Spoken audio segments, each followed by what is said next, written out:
What's up, guys, and welcome to another episode of Chat with Will Grant. We've been doing this awesome 12-week series about different topics every single week, and this week is all about morning and evening routines. The way we wake up in the morning quite literally sets the tone for our day, as well as the way we go to bed each evening. Largely determine how we feel when we wake up. So, just to improve our morning and evening routines will bring us so much more effectiveness, productivity, as well as just feeling better throughout the day. I am ever so grateful for our co-host, Dr. Edwin Adams, for showing up and joining me on this conversation. What's up, Edwin? How are you? My man, it is always a pleasure to be here to share the goodness with the community. So, happy Thursday Eve, so to Yeah, speak. Happy yeah. day before my favorite day of the week. Good to see you, Will. Yeah, good to see you too. And thank you for everyone who is showing up on the live recording as well as the YouTube later on. If you have any questions or comments, there's a comment box below. If you're live, we can actually interact with you and answer your questions. Or if you're watching on YouTube later, I do go back and actually answer those questions, or just message me on Instagram. I'm also there as well. So without further ado, let's get into some morning and evening routines. I first like to start with why. Why is it important to have a morning routine? Why wouldn't I just wake up, grab my phone, drag myself out of bed, and then rush through my day? And that is because, like I introed earlier before, the way we wake up in the morning literally sets the tone for our day. And for many, many years, I used to use my phone to wake up. I would wake up every single morning. My phone would be right next to my head all night. Um, and, I'd fall asleep with it, and then I'd wake up and I would almost use the lights in the screen and, me just scrolling to help wake my mind and body up. And I feel like that's what so many of us do. And then that in turns puts me in this reactive state because I'm in this reactive consuming state of just trying to consume the things that make me feel better in the moment, as opposed to being proactive about the things that I actually care about. And when I had this morning routine of just waking up and grabbing my phone, because we all have routines.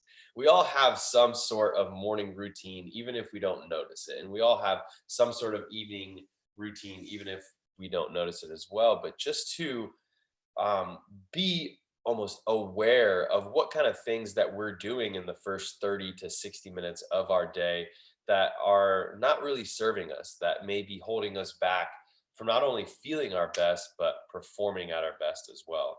And then once I started to, um, I went through that time in my life where I had a complete change where I wanted to start living more than just for myself, but for the contribution that I can make into society and the contribution I can make onto this planet. And I started to come up with all of these things that I wanted to accomplish, all of these goals. And we all have goals. We all have things that we want to do throughout our lifetime. But for so long, I just had goals that seemed like they were just getting further and further away. And just like I talked about in habits in our last week's episode, until we start creating habits that align with our goals, those goals are just going to continue to be dreams. And when I started to improve my habits, like I was saying in the episode or before, I had these lists of 3 to 4 things that I wanted to do every single day that I knew would sharpen my own saw, that would get me better and more effective to help me perform throughout the day. Like, for example, some sort of movement and breath work, or some sort of reading or writing or studying, or just exercise or creating something for my goals. I had all these things I wanted to do, but then they were just kind of getting away from me because I would wake up and I would just have to do all of the things that came up to me in my life instead of proactively creating, the days that I wanted to create. And once I began waking up without my phone, putting my phone on airplane mode the night before, and before grabbing my phone, just to complete one good habit, one good task, if that's waking up in the morning and just walking your dog, or walking a block around the neighborhood can really be one of the healthiest things that we could do, because we're getting outside, we're moving, we're breathing, we're getting that blood flow and oxygen. One thing that I have to do every single morning, and I really think we all should be doing, that's probably one of the most important thing, is just waking up in the morning to a glass of water. Before we do anything, we gotta, hydrate and lubricate our brain, and hydrate and lubricate our body to get our joints working good, and get that water and that electricity working and activating for our bodies. Um, how do you start the morning, Edwin? I'm curious. Yeah, you have made me so mindful of this. I am a machine in the morning. I'm on autopilot now. So wake up about 4:30 and immediately spend 30 minutes with my breath. From a biologic standpoint, Will, we are not intended. Well, let me ask you this. Have you ever been woken up by the dog barking or somebody banging on the door, and it's been this sudden and abrupt, I should say, abrupt awakening? Has that ever happened? That's the worst. Yeah, it absolutely is the worst. We humans biologically are supposed to wake up slowly and in peace. So your heart rate has to go from a basal rate where it was a sleep, and then it has to increase slowly over the first 30 minutes to an hour as we wake. Breath, your lungs have to expand to a larger volume because you've been more shallowly breathing. So many things need a few minutes to wake up. And if you immediately go into the television, news feed, or social media, it is like you have 100 people in the room screaming at you as you're trying to wake up. Now, does that make sense, Will? Yeah, yeah, 100%. Like, it literally starts your day with a low level of anxiety, of a low level of anxious, of, oh, all these things are happening, especially if you wake up to scrolling, you instantly start your day comparing your days with other people, or your life with other people, and you're just consuming.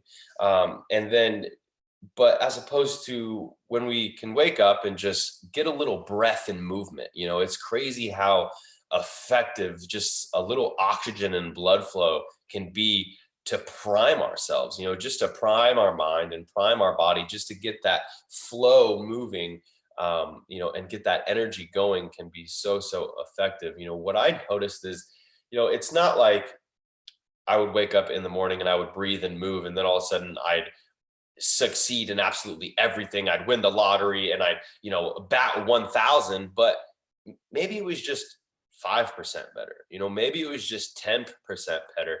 Maybe I just was able to catch myself when my emotions, or my thoughts were taking me somewhere that I knew weren't serving me, and I became a little bit more aware of myself and my body and my intentions for that day, and that just started making my days sometimes 5% better, sometimes 1% better, sometimes 30% better, like, to where now it really compares to waking up almost with a hangover, like, as opposed to waking up feeling like you just got the best night's sleep, and you're so looking forward to getting something through, or to getting something done throughout the day. Yeah, I think that speaks to me of prioritizing self first before you engage the day and all the other external distractions that are going to clearly come your way. You're primed from a body, mind, and spirit perspective to address the day with intention, and that intention comes from within. And the only way to nurture that, I think, is to wake up almost from a spiritual practice. And if you look at spiritual practices of either the Hindu monks, Buddhist monks, Christian monks, they all wake up in a very intentional way, and it is a peaceful transition into the morning that includes sound, it includes water, like you said, and it includes breath work and exercise, and then they can go take on the challenges of the day primed for it from an inner strength and peace versus this external distraction and anxiety that you referred to earlier. Yeah, and the word intention is really so perfect for the mornings. Is because we're all intending something. We all hope that we get something out of our day. We all like at the end of the day say, "Oh, I wish my day would have went like this," but instead we never started our day thinking, "Hey, I want to get this out of the day." And when we can start our days with an intention or start our days and use our energy intentionally, we tend to get a lot closer than what we intend out of our days, so to speak. And that's been one of just like the most important practices for me is just being intentional with my energy instead of just waking up and letting whatever comes about take my energy. I have to stop and say, no, hey, I'm going to stop. I'm going to get on my mat and I'm just going to connect with myself. you know so many of us are so unfamiliar with ourselves that we're just going about our lives wondering how come we're not making ourselves happy, how come we don't feel really good. But if we can just spend 10 to 30 minutes in the morning connecting with ourselves, listening to our breath, listening to our body, then we are so much more familiar and so much more effective in knowing exactly what to do that is really important to us. Yeah, David's got a great question, Will. I'd love your perspectives on this. So he's asking, what time do you, Will, usually get up in the morning? When do you take your phone off airplane mode? And what do you do after you change the setting on your phone? Okay, that was a lot of questions. So, what time do I wake up? I actually try to almost never use an alarm. And that's not for everybody, but for me it works really well. There are some days, maybe 4 or 5 days out of the month, that I have to use an alarm because I just have somewhere to be. But I do my best to almost never use an alarm, and I usually like to come up with the sun. So I like to align my my cycles and my time frame with the earth. That I feel like that's when I feel the best. So when the sun comes up, I usually let the sun actually wake me up. But now that I'm in full training mode, sometimes I'm training so hard I might need a little bit extra sleep, but I really don't sleep in too much past 8 o'clock. I like to be up really in the winter times around 7, and in the summer times probably around 6. And what was the other part of that question? Um, That was what how time I long after waking do you take it off airplane mode? and that changes too. There are a few things that I always want to do before I grab my phone. One is I connect with my breath and I connect with my movement. So it depends on how much time I have for that day. I like to set a timer for 30 minutes and just get on the mat and move and breathe and, sit into a squat, do a little balancing, you know, just getting down on the ground, doing a couple rounds of Wim Hof breathing. And I will really try to not grab my phone for sure until after that. And then usually about after, I write in my sketchbook of what I am intending to do, so one of my nighttime routines actually is right before I go to bed, I'll write down all of the things that I want to accomplish tomorrow or that I need to accomplish tomorrow so I can have my subconscious mind working on it while I sleep. And then when I wake up in the morning, after I move and after I breathe, I grab my sketchbook and I look over what I have for that day and I write out my intentions of, really clarify what I'm trying to get out of doing each one of those things. And ever since I started doing that, I just started noticing I'm so much closer. It's never perfect, like I never say, oh, I want to, make $1 million today. And then all of a sudden $1 million comes. But I always seem to get a little bit closer than I would have if I just didn't set that intention. So I then set intentions with all the stuff I have planned for the day. And I'll usually like to do one more big thing before I grab my phone. Like what is the biggest, most important thing that I have to get done that day? And I'll like to do that before I grab my phone. And sometimes that's 9 o'clock, sometimes that's 10 o'clock, sometimes that's 11 o'clock, sometimes that's noon. And other days, like maybe one day out of every 1 or 2 months, I might wake up and something happened where I have to grab my phone, and that's okay. But I just don't make a habit out of that.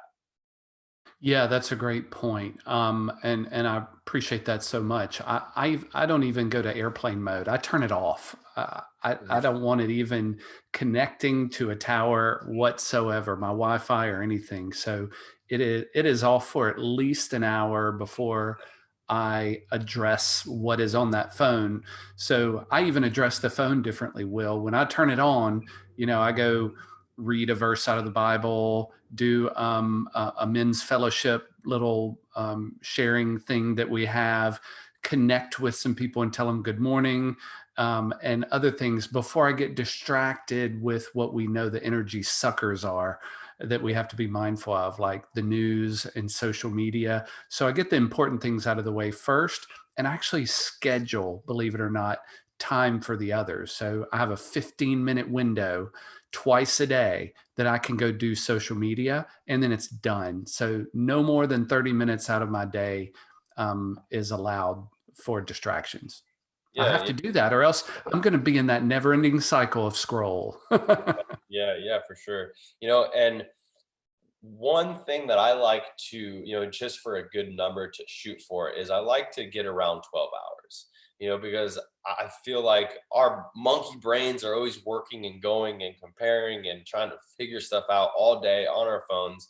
If I turn that phone on airplane mode 9 p.m., the night before, I try to make it at least 9 a.m., for the next morning.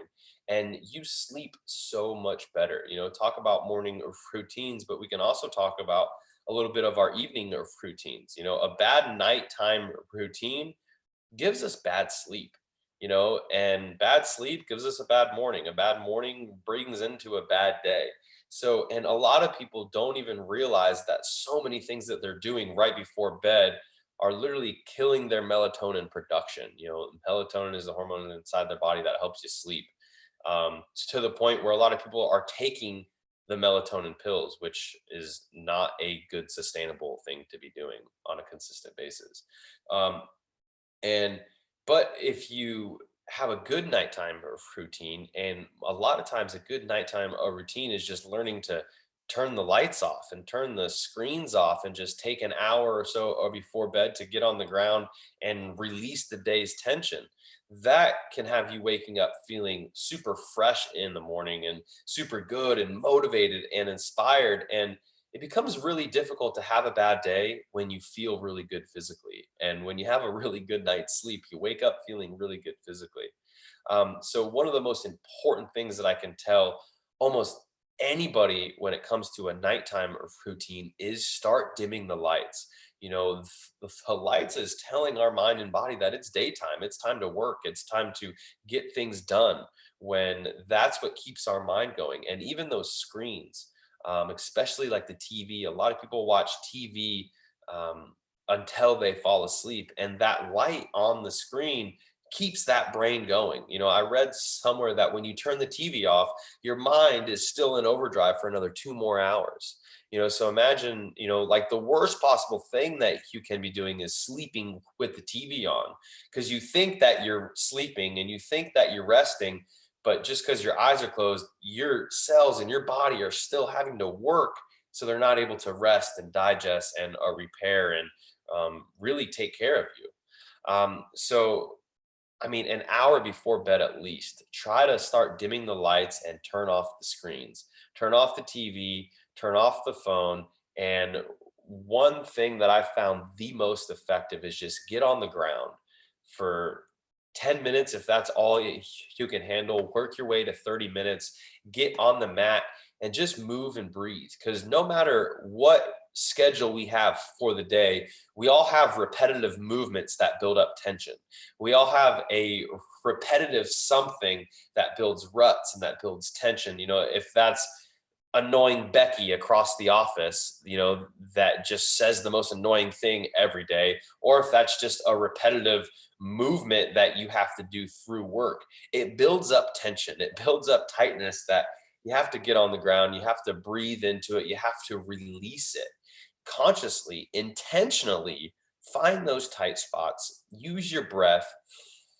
Inhale for 3 to 5 seconds and exhale really long, consciously, intentionally releasing wherever that tension is. If you had a stressful day, we all hold our stress right here in our neck. So every time that we stress up, it just comes up a little bit, engages a little bit more. So just to get into that, get on the ground, sit on your butt, just to breathe and use your exhales to relax your shoulders can just have you, you know, going to sleep feeling so much better and waking up feeling that much better as well.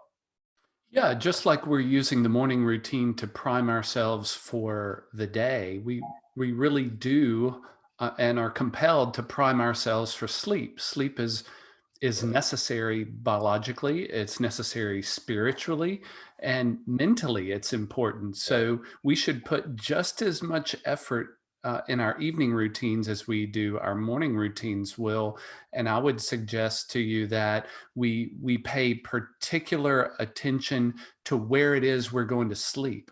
That room is really for sleeping. It's not for watching TV. It's not Yeah. for other activities, so to speak. We're going to the bedroom to sleep, and we I mean, prepare for that long I before.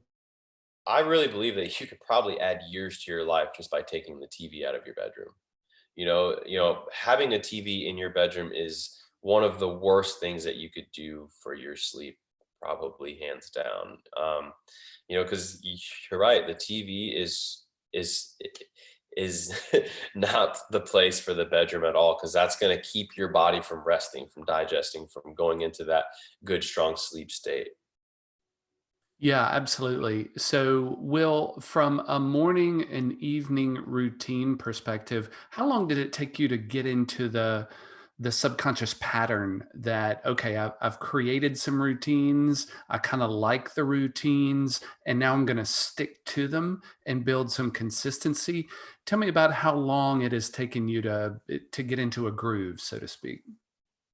I mean, it depends how deep you want to call that groove, like just doing something every day for 7 days can be super powerful. But then it adds so much deeper to that groove if you do it for a month, and then if you do it for 6 months, you really start to figure out what it's going to do, like you really start to see the result in it. But not every thing I'll put in my morning routine lasts, because I'm still testing and trying things out.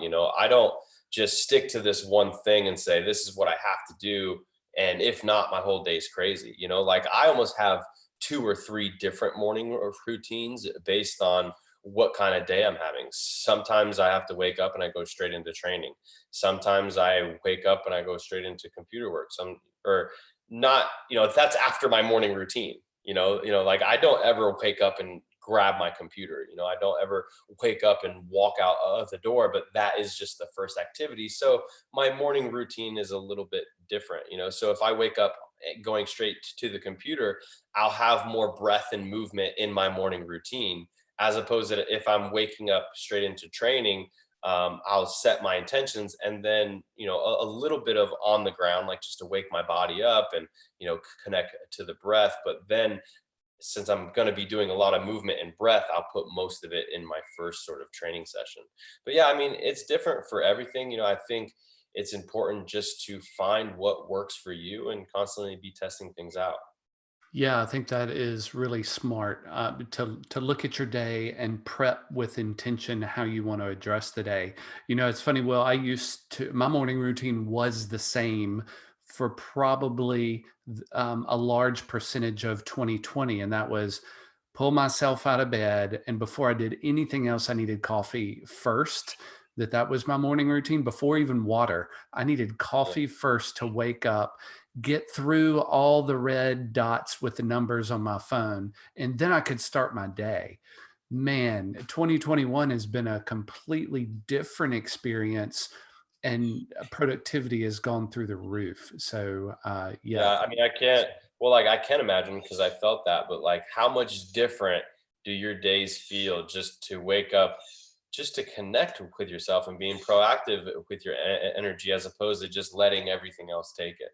yeah, it's empowering, it is fulfilling, and it's joyful now to anticipate my morning routine which is breath work and preparation for the day that starts with me, not anything else. So I think for the first time in a long time, prioritizing self has been the most fulfilling part of building routines. Another thing is like, I think if we could just get outside and take some fresh air before grabbing our phone, your day is automatically going to be better. Well, clearly we all need to move to Florida, Will, and be your neighbor. That you can do that year round. No, I mean, I believe you can almost do that year round, everybody. It doesn't matter if you live in Alaska and it's really cold.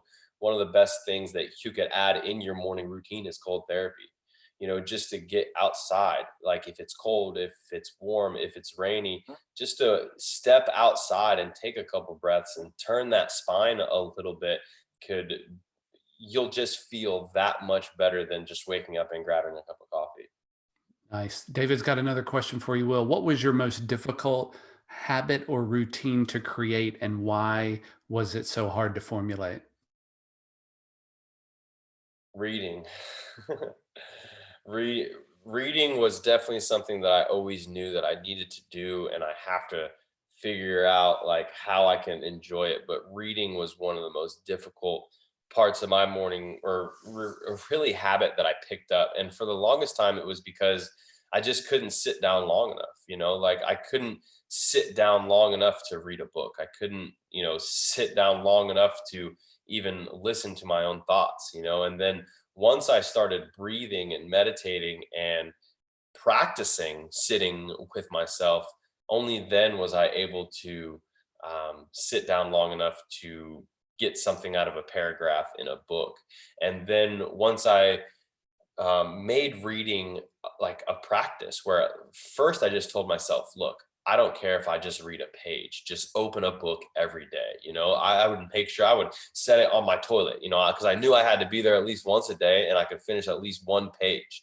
And when I was starting the habit, that's how it started. And then even if I read the page and I felt like I got nothing from it because I started thinking of something else, which was really common, I just made sure I opened up the book. And then eventually it was, all right, I got to read 10 minutes. And then it was 30 minutes. And then after I forced myself to just sit there for 30 minutes and read, after a couple weeks, I actually really started enjoying it. And now reading is one of my favorite things to wake up and do. Oh, nice.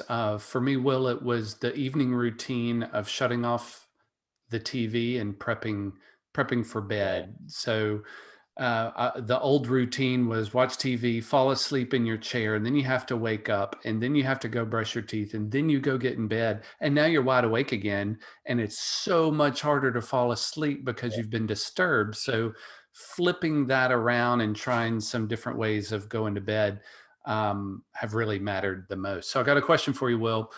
So Ray is asking, can you tell us more about cold therapy? How does going out in the cold um, and cold showers like that help our bodies and mind? Whew. S- I'll give you two main reasons. One, like, let's just talk about physically. It literally wakes up pretty much every cell in your body, because when you're waking up and you're a little sleepy and you're a little tired and you jump into that cold, everything wakes up. Your heart starts beating, you start breathing heavy, you know, all of your veins just get squeezed out and wrung out, cleaned out, and you feel like you just had a cup of coffee. So physically is one of the healthiest things that we can do while just waking up our whole body.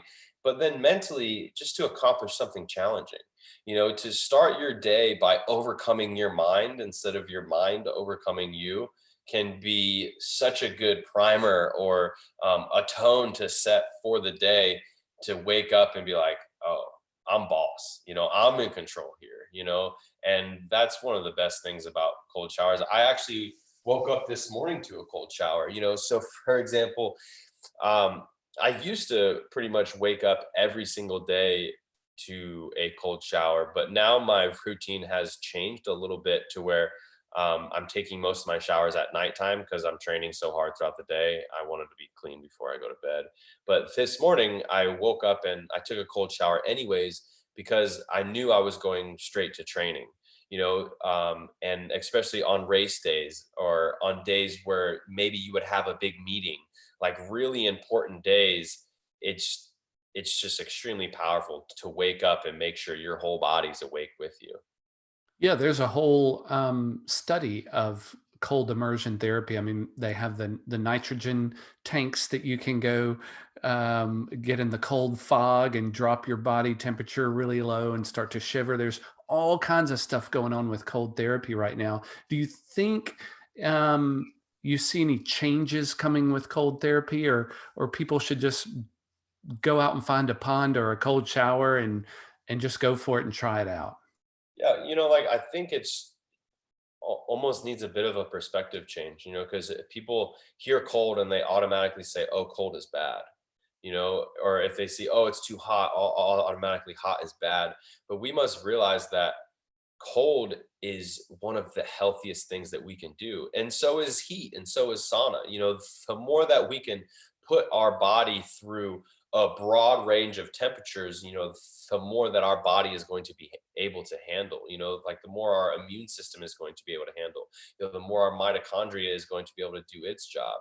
So just to get cold is so good, because not only all these physical benefits, but you're learning how to be in control of your mind. Because what I've found on such a consistent basis is our relationship with cold is so similar to our relationship with all stress, because that's what cold is. Cold is so stressful. So when that cold comes in, we either fight it and tense up and try to, oh no, it's so cold, I need to get warm, and you talk about it and it just makes it even worse. Or you can just accept it, relax, and just breathe into it, and then all of a sudden your own core temperature raises, and then that's how that kind of teaches you to be the master of your own physiology, as opposed to your environment controlling what you think, feel, or do. You're learning how to control what you think, feel, and do. And cold therapy is just so good for that. Yeah, what do you think that little voice is saying in your head when you know you just turned on the shower, it's been 40, 30 degrees outside, you know the pipes are gonna be cold. What do you think the voice is telling you in your head, Oh, Will?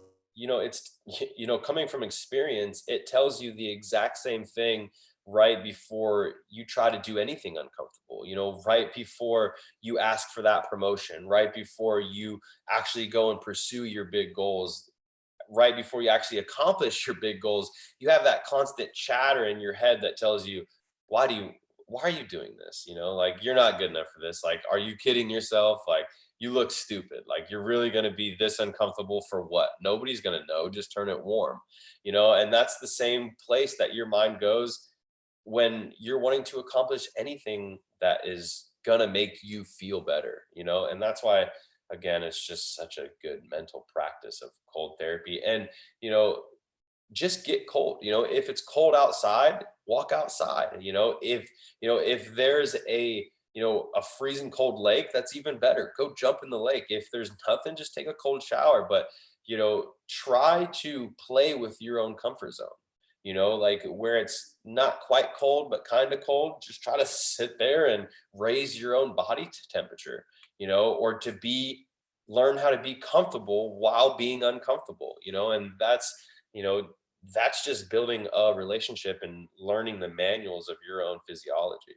Yeah, and overcoming that resistance, right? I mean, if you're able to say, you know what, I hear your voice, I know it's going to be uncomfortable, but I know that that cold water is only going to be on me for a few seconds. I can do this, and you go do it anyway, I in spite Yeah, of the voice, and that's when you become a superhero, yeah, in my opinion. yeah, for sure.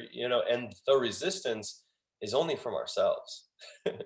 The only resistance we're getting is our mind telling us this or that that's not even true. To overcome the resistance is really just to overcome your own negative thoughts to live in, you know, the life that you intend to, and that comes from waking up in the morning and being intentional with your energy.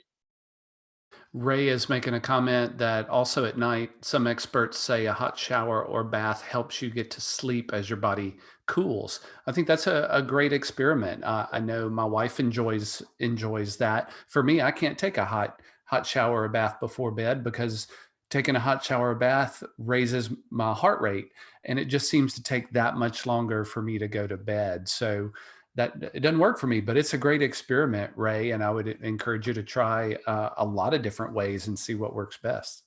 Yeah, yeah, yeah. I 100% agree. Cold tends to kind of wake up in a lot of ways, and heat tends to relax in a lot of ways. So, for a while, I tried that routine where I was taking warm showers at nighttime, and then when I showered in the morning, it was cold. But I noticed I took a lot less cold showers then, because then I would wake up in the morning and my mind would beat me because, oh, you showered last night, you'll be good, you'll be uncomfortable enough throughout the day, just start your day, you don't need a shower. But then I noticed that, I became aware of that. I was like, oh, I'm taking a lot less cold showers now because I started that routine. And I've been pretty much back on the cold showers pretty hard lately too, and I've actually been doing them at nighttime and in the morning on big training days. Nice. Some of our best thinking can come out of the shower for whatever spiritual reason that is. When you're in there with water, sometimes you get some really, really good ideas. What I So found is much. it's because you're away from your phone. Yeah, probably so. And Yeah. so much so, a friend of mine gave me sticky notes that are waterproof to keep in the shower with a waterproof pencil so that when you come up with the idea, you can immediately go write it down before you forget it. Yeah. But I've also found that with the cold showers, there's not much thinking. It's more of like, and then trying to get it done. But yeah, what I found is anytime you're away from your phone is when your best ideas come, because that's when you're able to connect with yourself. And that's why I think it's so beneficial to have time in the morning and in the evening before you go to bed and right when you wake up, just away from your phone, to connect with yourself, to just sit with yourself long enough to so yourself can start speaking and telling you your best ideas and what's really important to you. And the more you become familiar with yourself, the better you're able to manage your thoughts and your emotions and your being and your own physiology. Yeah, that's a great point. Recently my son and I were having a conversation about that, and I was encouraging him to ask the questions why to some issues that he was experiencing, and trying to get him to go deep in his thinking. So ask, why is that important to you? Why do you want to do it? Those kind of things. And he hit a level probably three whys down that he said, this is really uncomfortable in the mornings in my routine. When I get to this question, I can't get beyond it. So I need your help in getting past it. I said, son, that's not the point to get past it. The point is to sit with it and sit with yourself, and it be okay in silence to not know the answer, but to feel into it, to breathe into it, to experience the discomfort. And then once you've sat with it long enough, you never know how the universe is going to reward you with an answer. Your awareness is going to be peaked the longer you sit with it. So he was trying to shortcut it, Will, and shortcut the routine. And I think that's a mistake we make in the morning and at night. For instance, when we're trying to quickly get to our goal, well, I'm just going to turn the TV off 30 minutes before bed instead of an hour. Sometimes it's hard to shortcut these, right? Yeah, you can for sure. And I think people will be really surprised with how deep they're able to go just by sitting with themselves for 30 minutes.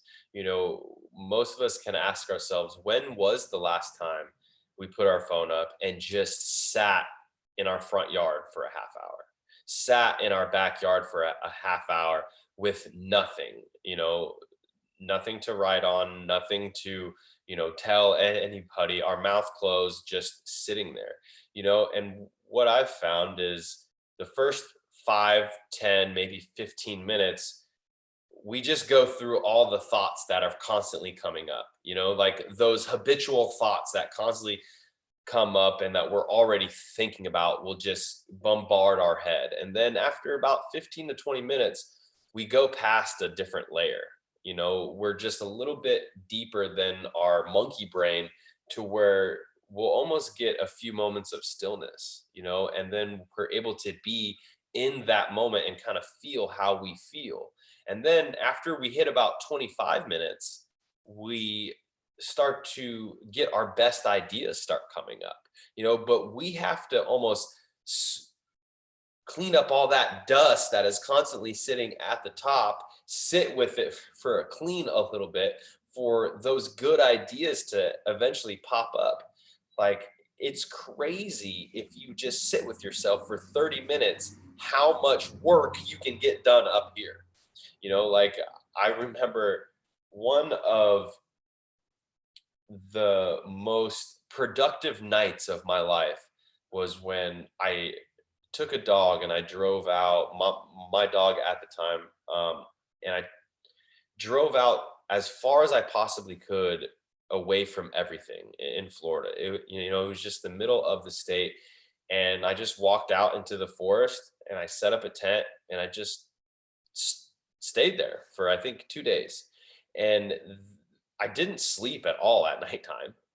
Like, I was scared. I couldn't sleep. I was uncomfortable, but after a few hours, my mind starts to go over everything in my whole entire life. Like, I start to understand so much more of why I am the way I am and why I'm at where I'm at, and just to spend that deep time with yourself, you're able to go so deep and get so much work done and really be able to release so much of that built up tension that just builds up through, um, yeah, just time and life and experiences. Yeah, I know I've said on this show before that one of my favorite authors is Ryan Holiday, and his most recent book is called "Stillness is the Key." What a incredible book that speaks exactly to what you're talking about, Will. I think that is so necessary that we Yeah. disconnect, and sometimes You know, routines are a way to do that, and yeah, sometimes stillness is. yeah. Well, I mean, that's why I think it's good to have stillness in your routine. 100% we need stillness in our routine. And I think so many people, when you tell them to sit still, oh, I can't do that. My mind's just running too much. And that's like saying, oh, I can't exercise because I'm overweight. That mind running too much is an excess, just like being overweight is an excess. And, but it's kind of the opposite. As opposed, for exercise, you have to move more and exercise more to burn those calories. But with the thoughts, you just got to sit still. You just got to sit still for a half hour and stare at the wall.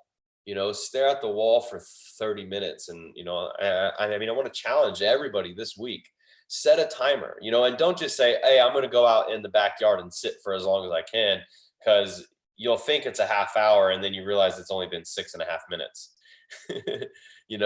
And that's very, very common. So set a timer for a half hour just to really know. Put your phone on airplane mode if you need your phone to set the timer, but put your phone on airplane mode, set the timer for a half hour, and just go sit in your backyard. Watch the birds, watch the squirrels, watch the, wind blow the leaves, and it might be the most productive half hour that you've spent all year. So is that the challenge for this week, Will? No, the challenge this week is I want you to try to put your phone on airplane mode more. Every single day, put your phone on airplane mode before you go to bed, and just do something good for yourself, for you, nobody else, something good for you before turning it back on. And I want you guys to try that for 7 days straight and leave in the comments or email me or message me. Tell me how you felt after that, because I think that's so important, just to stop consuming all of this data, and put that phone on airplane mode. Extra brownie points if it's outside of your bedroom. um, if you have to go buy a $5 regular alarm clock, it's so worth it just to sleep with your phone outside. And also, if you are wanting to learn more about morning routines and evening routines, and you actually want a routine to follow, we got you. Go over to thewillgrant.com, and that Happy Healthy Strong course is literally all of my best routines, my best habits. I got you a daily checklist. We have workouts for you. We have recipes. All of my best stuff is over on thewillgrant.com, that Happy Healthy Strong. So check that out if you're looking for a bit more guidance, video tutorials on how to, you know, create an effective morning routine. And it also comes with, you're part of my group, you're part of my tribe. So, we're emailing back and forth, we're talking to each other on a private Facebook group. You can ask me any questions or updates on how it's going, which has been really cool lately to hear and to go back and forth with the members already in the course. It's been fun. And that's awesome, Will, because next week's chat with Will Grant is on exactly that, right? Oh yeah, it's about Happy, Healthy, Strong. So, and if you want to join in on that conversation or any other conversations, it's super easy. All you got to do is go to chatwithwillgrant.com and reserve your spot. We have all of the topics and all of the dates where you can join live in on these conversations, like David and Ray, to ask these questions that you have, or just any comments or insights that you can maybe contribute into the conversation, or just keep watching the replays on YouTube in the Chat with Will Grant playlist. So yeah, challenge you guys, put that phone on airplane mode. If you need some help, go check out Happy, Healthy, Strong. And next week is all about being happy, healthy, strong. So I'm going to give you guys a gist of all of the routines and the workouts and the recipes that we're covering. And even if you have no interest in following the Happy, Healthy, Strong routine, I know you're going to get a lot out of that chat. So don't miss out. Excellent. And you know what, Will? I'll probably share my screen and let them see inside the course about all the content that you've put in Yeah. there. So Yeah, that'll be because fun. it's a lot. Both people who have helped me put this up, the last person and now my current person, Edwin, who has helped me actually put that stuff on the internet, have been like, whoa, this is so much information. Like, this is a huge course, so there really is, I think, over 40 or 50 instructional videos on there. And it is a 6-week follow along course, but if it takes you 12, that's okay. I've even had people get it done in 4, or so they said. So they say. Yeah, Well, Will, yeah. this has What been they a pleasure say. again, sir. Look forward to being with you next week, my friend. Yes, sir. Thanks everybody for showing up, and I'll talk to you guys next week.